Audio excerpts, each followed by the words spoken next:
Welcome back everyone to Nanaba's Kitchen. I have a lovely grilled lamb recipe from Senegal known as Diby on the menu today.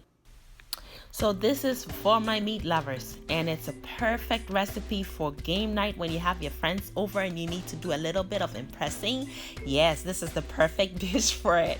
All right, so what I do is I marinate my meat with the following ingredients: garlic, scotch bonnet pepper, all finely minced, grated ginger.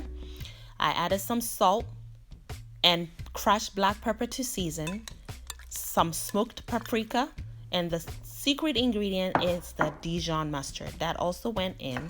I added some minced onions and some olive oil. I mix it all up and I marinate in my refrigerator for an hour.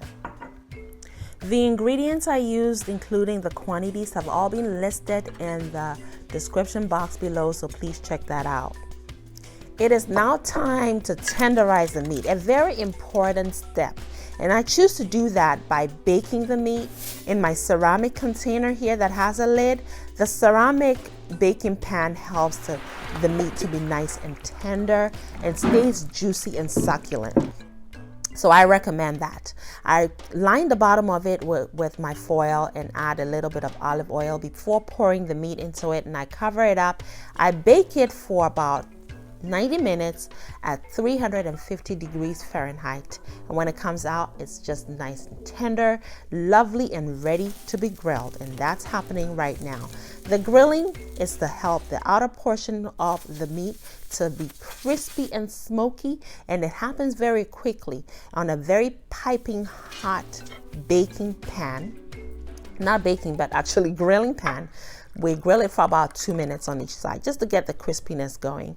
And once that's done, I create that beautiful, delicious dip.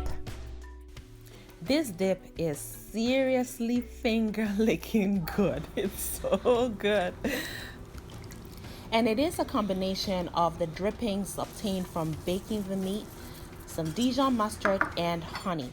I whisk it all up and I add half of the dip created onto some onions and bell peppers. I season the onions and bell peppers with some salt and I grill it for 2 minutes until beautiful and caramelized, and I plate my dish. The honey helps to curtail that tanginess that comes from the Dijon mustard. Here it is. Thank you so much for watching. Make it a great day and have fun, especially in that kitchen.